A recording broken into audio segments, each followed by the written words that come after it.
menurut orang? Banyak. Padahal kan harusnya lebih mulia orang daripada kambing. Ya. Karena punya akal, punya iman. Tapi kalau akal dan iman tidak ada, demi Allah saya nggak pernah ngeliat ada kambing homo. Ya.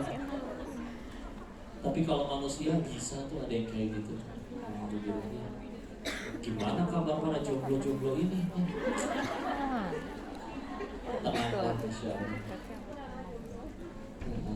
Udah istilah. Jadi tadi ya, antara azab sama ujian. Jadi kalau kita pengen ngebedain, gampang. Ini kalau perih banget, ya punten, bisa jadi ada sesuatu nih. Tapi kalau kita bahkan taunya dari orang, kamu kok hidup kayak gitu, kok bertahan? Kata saya mah biasa aja dah, gitu aja misalkannya. Ya udah, mungkin itu memang lagi diuji, naik derajatnya. Cuman kan kadang orang suka kepedean, ya. Giliran udah korupsi, ketangkep, kenapa saya diuji ini?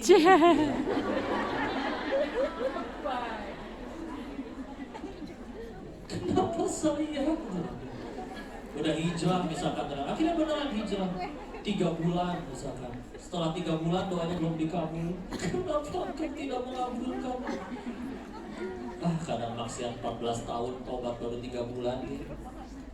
Minta mujizat. Udah, hati-hati ya. Sibuknya jadi kebaikan.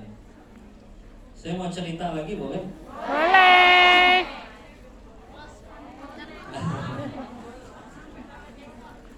Ceritanya ada ibu-ibu dari Tanah Suci ya. Habis keluar dari sholat di Masjidil Haram, kan luas ya. Tanah lapang, ya ini bayangin berarti. Tanah lapang, wong akeh, orang banyak, langit luas. Sambil menikmati, tahu-tahu ada sesuatu yang hangat jatuh ke dahinya. Ceplok. Apa ini? Telek manuk. Ya. Pakai bahasa biologi ya. Feses aves. Waduh, gak mudeng. Feses kotoran, aves itu unggas ya. Nyampe ya. Terus apa yang dia lakukan? Masuk ke dalam, ambil wudhu, sholat tobat. Beres keluar, teman-temannya nungguin, nanya, kenapa tadi keluarnya bareng, kenapa jadi lama lagi?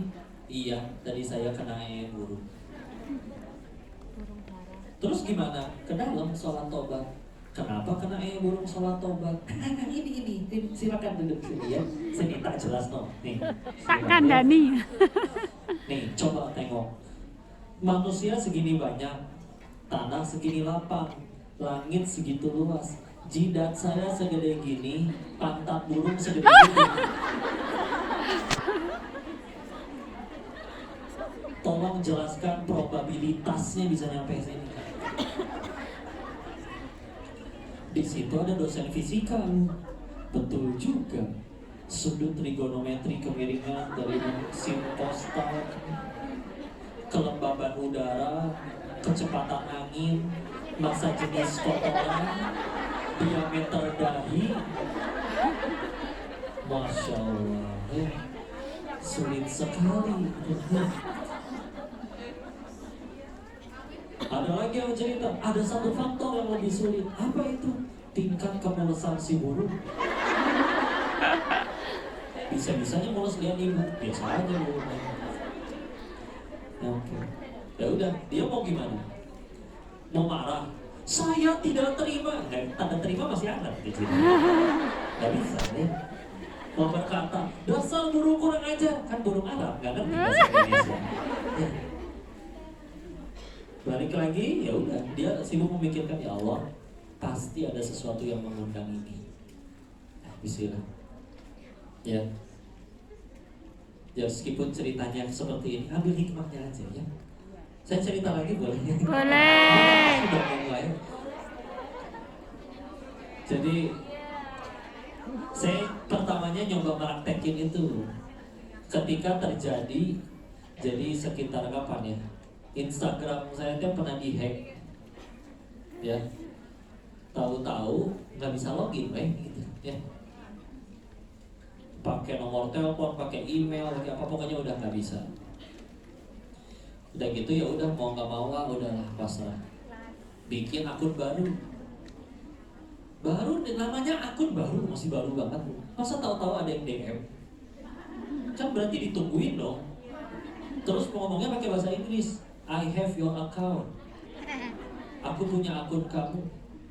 If you want your account back, kalau pengen akunnya kembali, nggak usah terjemahin, udah pada ngerti ya? Tidak. If you want your account back, you must transfer money ya. Oh, ini yang nge-hack nih. Dia minta $300. Oh, dolar Amerika ya. Oh, Dolar Amerika. fantastis. Saya mau tahu dulu ini orang siapa nih, ya. Ya udah, akhirnya saya jawab bahwa I use this account for spread about Allah, untuk dakwah, untuk nyebarin Allah. Ketika udah nyebut Allah, dia baru respon kan, I believe in Allah too. Gue percaya Allah juga, tapi di sini kemarin abis gempa, pokoknya Inggrisnya memang berantakan deh. Yesterday earthquake katanya. Ternyata dia orang Turki. Turki sempat gempa kemarin sekitar tahun lalu, tahu ya? Oh, dia orang Turki dan Islam juga. Ya. Saya mikir gimana ya? Keinginan kisah yang tadi. Mau minta tolong hacker yang lain atau gimana kalau emang dia nggak mau balikin, atau kalau Allah izinin balik, atau kalau memang ini harus buat gugurin dosa, udah nggak akan balikin ya kamu. Dan saya tahu hati dia digenggam oleh Allah, Mas. Emang qadarullah itu habis udah menjelang siap mau tidur, jadi masih ada wudhu, jadi langsung berdiri aja, pakai sarung, langsung sholat tobat 2 rakaat.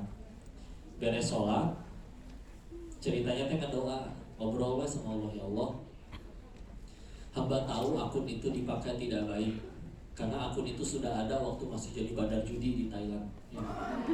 Jadi emang lama itu akun dipakai buat ya bisnis lah, judi dulu ya. Maka jika memang kejadian ini cukup bagimu untuk menggugurkan dosa-dosaku, hamba ridho, silakan ya Allah. Tapi ya Allah, jika Engkau masih izinkan aku menggunakan akun itu, hamba bertobat kepadamu dan terus menggunakan akun itu untuk berdakwah, karena udah lumayan follower waktu itu, meskipun baru 200.000 atau 300.000-an ya. Maka hamba yakin Engkau yang menggenggam hati orang itu, mudah bagimu membolak-balikannya. Jika Engkau terima taubatku, ya Allah, udah bismillah. Tutup, berdoa beres, ambil handphone, bilang ke dia. Kalau bahasa kitanya begini ya, ini kalau sekedar ditransfer udah selesai urusan. Tapi saya bilang, tapi demi Allah bisa jadi kamu kehilangan lebih banyak daripada itu. Tapi kalau kau memutuskan untuk ganti, untuk ngasih balik lagi akun itu, maka saya akan terus doain kamu setiap hari, setiap beres sholat. Dan semoga akun ini bisa jadi pahala jariah untuk taruh. Muncul is typing, ketiknya lama amat ini orangnya.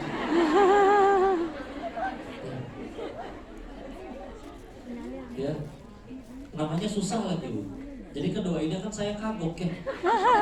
Namanya nama IG-nya Mercalkanex. Bener kan? Namanya Mercalkanex. Ya, tulisnya gitu, FERT, Mert kan? Calkan, CALKAN, tapi belakangnya ada X. Ya Mercalkanex kan?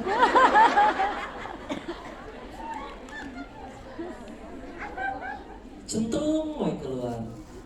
Oke, I give your account back. Aku kasih akunmu kembali. Dia ketik nih passwordnya, this is your password. Udah, cobain masukin, beneran bisa, langsung diganti. Terus dia ngasih nasihat lagi, change now before someone take it back. Cobain teman saya. Udah diganti, ya udah, tukeran WA jadinya. Jadi baik dong. Ya udah, dia cerita akhirnya dia memang ahli IT gitu, Oh. ahli IT. Jadi Nanti bilang kalau teman-teman kamu ada yang kehack lagi, tolong kasih tahu dia aja. Nanti ada diskon buat kamu. Serius udah. Udah gitu udah saya udah beres, akunnya berhasil diganti, udah ganti email, ganti nomor handphone, ganti apa segala udah. Gitu Allah doang. Maha Kadang kalau kita kadang kan kita mah kadang kebalik ya. Minta tolong si itu dulu, minta tolong si ini dulu, nelpon sana ini sih. Giliran semuanya udah nggak bisa bantu, ambil wudhu, sujud. Coba kena dibalikin, bismillah. Ini masalah, ambil wudhu, sujud. Sisanya nanti bahkan Allah yang pertemuin dengan siapa yang bisa jadi jalan keluar. Udah.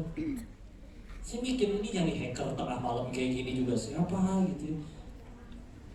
Tapi ya udah bismillah. Dia kan hamba Allah juga. Udah ya bismillah. Nah, tapi sekarang akunnya jadi benar-benar punya tanggung jawab.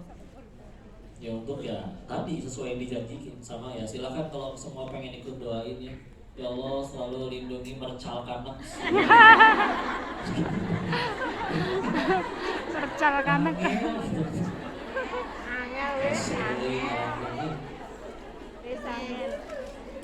Ya gitu ya. Itulah dia kisah sih mercal kanak sih. Itu ya gitu aja udah. Pokoknya sibuknya gimana caranya. Saya mikirnya kayak gitu ya Allah. Pasti ada yang gak ditobatin. So, kalau memilih untuk tidak tobat tapi sibuk nyari hacker yang bisa dibayar, bisa apa, bisa jadi malah biaya lebih gede lagi. Karena setelah dipikir-pikir, ya $300 sih ya. Kalau di kru BM kan cuma 4,5 juta misalnya. Dan saya yakin masih bisa dinego. Cuman kan dia buka harganya segitu. Ya. Karena katanya ada yang pernah kena gitu juga, terus akhirnya bisa deal di harga setengahnya. $150 ya kan berarti bisa dinego kan. Cuman ya udahlah ya bismillah. Balik lagi tadi azab ujian, sekarang nikmat atau musibah ya. Nikmat atau musibah kita lihat dari bagaimana cara kita menyikapi kepahitan tadi, baik kepahitan itu merupakan azab atau maupun ujian. Tapi kesimpulannya definisinya sederhana. Nikmat itu adalah apapun yang membuat kita tambah dekat sama Allah. Ya. Nikmat itu adalah apapun yang membuat kita tambah dekat sama Allah. Musibah kebalikannya, apapun yang membuat kita tambah jauh dari Allah meskipun kita suka. Ya. Jadi nikmat tuh kenapa kita masih suka sedih? Karena mungkin definisi nikmat kita salah. Kalau sejauh ini nikmat bagi kita adalah apapun yang aku suka, apapun saat keinginanku terkabulkan. Karena kata siapa yang kita suka itu baik. Itu waktu kita kecil juga doyannya permen, coklat, es krim. Tapi ketika udah sakit gigi, dilarang makan permen nggak sama si mama? Iya. Apakah karena si mama benci? Ya, karena sayang. Kalau orang tuanya nggak sayang, nah ini narkoba, pakainya sampai mati overdosis. Jadi kalau nggak sayang, ya kan? Justru karena sayang, coba anak lagi sakit gigi minta permen, masa dibeliin? Ya kan? Meskipun tahu mungkin itu akan membuat si anak marah, ngambek, mama pelit, beli gelang emas aja bisa. Masa permen nggak dikasih? Aku mau minggat dari PAUD, misalnya. Ya kan masih kecil. Minggatnya dari PAUD. Ya, udah sederhana gitu. So, contoh ya, jadi suka tanya kayak gini, Bo, saya tanya ke yang udah bersuami dulu ya. Bisa misalkan tiba-tiba suaminya WA, istri,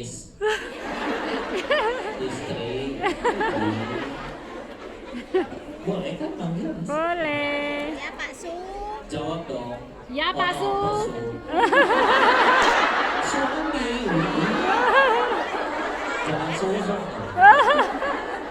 Jangan suzon. Ya, lanjut. Begini Yosu. Uang belanja harus dinaikin Yosu. Ya, insya Allah 30 juta rupiah. Banyak amat.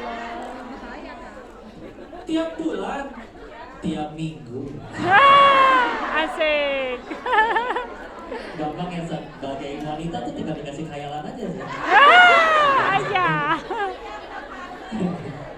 Ya. Oh, uang belanja 30 juta per minggu, nikmat bukan? Nikmat. Ujian. Ya. Ulangi, uang belanja 30 juta per minggu, nikmat bukan? Ujian. Bisa jadi nikmat gak, Go? Bisa. Kapan? Ketika jadi jalan tambah dekat sama Allah. Amin. Sedekahnya tambah banyak, wakaf apapun itu ya. Coba, kalau di uangnya tambah banyak terus dipakai maksiat, kan malah jadi musibah. Tadinya dia nggak bisa bikin dosa karena nggak punya duit. Sebagian dosa kan pakai duit kan? Coba punten ya, mau beli minuman keras lebih mahal daripada minuman yang menyehatkan. Ya. Kadang mungkin setan paling ketawa terbahak-bahak kali ya. Giliran susu menyehatkan, murah, nggak ada yang mau minum misalkan. Giliran minuman keras, maksudnya es batu kali ya, keras ya. Nah keras udah mahal, rasanya juga pahit kan. Ya tahu lah, kan dulu di Thailand ya, penjahat ya. Rasanya pahit, nggak enak, udahannya bikin pusing, bikin bodoh, bikin hilang akal. Tapi diminumnya sambil bangga, harga semahal itu pun tetap dibayar. Mungkin ketika kita bayar sama minum itu setan makannya, bodoh ini manusia. Iya kan? Ya. Jadi, udah. Maka ujian ya. Jadi nikmatnya kapan? Kan jadi jalan tambah dekat sama Allah. Kalau uangnya malah dipakai maksiat, ya itu dia tadi. Orang pas gak punya duit gak bisa maksiat, giliran punya duit jadi bisa maksiat. Berarti bahaya tadi. Ya. Jadi gitu aja, tenang ya. Jadi terima udah bismillah ya. Suami yang di rumah udah jangan dibandingin sama yang di drama lah udah. Udah tenang aja ya. Si anak siapa si anak? Lupa aja ya. Ini adik saya Bu, kenalan dulu ya. Pantesan mirip kok. Ya. Pantesan mirip. Iya, satu cetakan. Satu pabrik. Satu pabrik. Nikmat, saya anak pertama Bu, gak punya kakak ya. Kirain kakaknya tadi. Kirain ya. Ini saya kelahiran 91, Solo ya. Masya Allah. Loro. Ya. Masya Allah. Ada 93. Yang nomor 3 kelahiran 95. Ya. Yang paling bungsu 99. Cuma 4 saudara. Yang laki udah menikah semua. Ya. Yang belum nikah cuma yang bungsu, yang perempuan ya. Ya udah gitu aja, nikmat musibah. Tinggal kita gimana nyikapinnya ya. Kok bentuknya nggak enak apa, misalkan motor hilang, tapi dia sadar ketika motor itu hilang, ya Allah memang saya lebih sering memakainya ke tempat yang tidak baik daripada ke masjid. Gara-gara motornya hilang, diajakin teman-teman yang maksiat lagi nggak bisa. Bisanya cuma ke masjid, udah paling dekat tinggal jalan. Ya udah, bisa jadi nikmat itu bro. Meskipun ya Allah ini saya sadar diundang oleh dosa, mungkin ini azab, tapi dia berniat untuk menjadikan apapun itu jalan tambah dekat sama Allah. Bisa jadi nikmat, tenang aja ya. Dan ingat, kita itu gak pernah disuruh mengubah takdir, kita itu disuruhnya nurut. Ulangi, takdir urusan Allah ya. Ada di sini yang matinya udah ditentuin. Kamu kalau pengen masuk surga harus centang biru ya. Kamu meninggal harus saldonya minimal segini, nggak bisa, nggak ada ya. Kayak contoh, saya suka sekali dengan kisah contoh Ibunda Maryam, ibundanya Nabi Isa alaihissalam, di Quran surat Maryam surat 19 ya. Tiba-tiba hamil tanpa disentuh laki-laki, diomongin kan, Ya ukhta Harun, hei saudaranya Harun, ya saudaramu baik-baik aja, kamu tahu-tahu begini, oh udah mulai omongan masyarakat ya. Beliau menjaga hatinya dengan cara menjauh dulu dari mereka. Sampailah ke arah timur, sampailah ke pohon kurma, bersandar di pohon kurma. Di pohon kurma, lapar, kurmanya ada di atas kelihatan dari bawah pohon. Minta kurma. Terus di ayat ke-25-nya Allahnya berfirman, A'udzubillahi minasyaitonirrajim, Bismillahirrahmanirrahim. Wa huzzi ilaiki bijiz'in nakhlah tusaqitu 'alaiki rutoban janiyya. Quran surat 19 ayat 25. Wa huzzi, apa tuh? Goyang-goyangin. Pertanyaannya satu, kata guru ngaji saya. Ini ayat tentang tawakal. Kenapa? Karena coba ya, kalau ada yang udah pernah lihat pohon kurma asli yang gede? Belum. Ini bayangin tiang ini aja nih. Nih tiang ini. Segede tiang ini Bu, batangnya. Silakan pilih orang paling kekar siapapun itu, suruh goyang-goyangin itu pohon, gak akan jatuh itu kurmanya. Karena cara panen kurma emang bukan digoyang-goyangin pohonnya. Naik ke atas dipotong. Terus, ini gimana ceritanya? Wanita hamil sendirian, lagi capek, hamil gede, mules-mulesnya, nyender. Emang tenaganya sekuat apa? Perintahnya bukan manjat, bukan apa-apa, goyang-goyangin. Gak ada tenaga. Contoh beliau juga kan mikir, oh kata Allahnya begitu, udah tugas saya nurut, saya gak pernah disuruh nentuin takdir. Turut takdir urusan Allah. Dan kita kan kadang sebelum mau nurut kita udah mikir macam-macam dulu nih. Apa? Ganti kepala cabang. Waduh, nanti ganti peraturan kan kacau, mendingan saya resign. Padahal belum tentu terjadi. Nurut bismillah. Kalau misalkan takdir itu kaitannya selalu berbanding lurus dengan tangan manusia, ya apa kabar peperangan Islamnya? Perang Badar 313 lawan 1000 dengan persenjataan musuh dan kuda unta yang lebih lengkap. Tapi orang beriman tahu tugas kami itu hasilnya gimana Allah, takdir urusan Allah. Terjadinya yang gak sesuai keinginan pun, ya tadi pilihannya. Kalau gak gugurin dosa, ini derajat dan kami perlu itu buat disuruh. Gak rugi. Rugi itu satu, kapan? Ya tadi. Kalau membuat kita tambah jauh dari Allah, udah melangkah. Sok atau mau diapain ya? Ini kadang orang ketika udah beriman, bismillah imannya sudah benar, bukan berarti seumur hidup gak akan ada masalah lagi selama hidup sampai meninggal. Bukan. Akan ada demi Allah. Tapi cara menyikapinya udah beda. Kalau dulu gimana caranya masalah ini beres, sekarang gimana caranya gara-gara kejadian ini aku tambah dekat sama Allah. Bukan nyari yang aku suka lagi, tapi yang Allah suka. Bukan bertanya apa aku sudah bahagia lagi, tapi sudah berapa orang yang aku bahagiakan. Enak di sini. Masalah udah sih. Akhirnya jadi gak nemu alasan buat lihat orang beriman. Gak pernah marah ya dia itu, gak pernah ngambek. Bukan emosinya udah mati, bukan. Masih bisa marah. Tapi ketika Allah dan Rasulnya dihina, apakah masih bisa sedih? Bisa.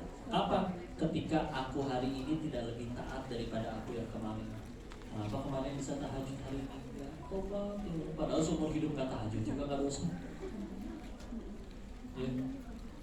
Nah, ketika udah itu yang dia pikirin, udah yang mana yang Allah suka, bukan berarti gak bisa marah lagi. Cuma dia jadi mikir, marah apa untungnya? Satu, gak jadi solusi. Dua, bikin cepat tua. Dapat info yang pernah baca buku di buku medis gitu. Cemberut atau marah itu menggerakkan 13 otot wajah. Tersenyum atau tertawa itu menggerakkan 6 otot wajah. Ini orang yang sering berut. Mukanya berkurut terus. Ini kok kayak patah ayamnya. Ini jangan cepat tua. Dia gak enak. Emang gak pegel begini terus? Udah enak. Udah tenang. Tapi kan kamu jadi korban, ya dia yang rugi. Kan dia yang jahat, masa saya yang dihukum sama Allah, kacau. Tapi kan kamu udah bantuin dia malah jahat. Ya kan berbuat baiknya bukan supaya dia suka, biar Allah suka. Kamu digali-gali loh aibnya. Coba ya. Ibu tahu nggak profesi yang namanya akuntan? Iya tahu. Kerjaannya apa? Nyari kesalahan perhitungan. Coba demi nyari kesalahan dibayar tuh dia sama perusahaan. Kita bakal kapan kita jadi baik? Dengan selalu dipuji meskipun salah atau dengan dikoreksi? Coba orang yang nggak suka sama kita, dia menghabiskan waktunya 24 jam buat nyari kesalahan kita, dicari foto ibu yang paling culun di Facebook. Oh, saya cari aibnya. Cuma orang yang akunya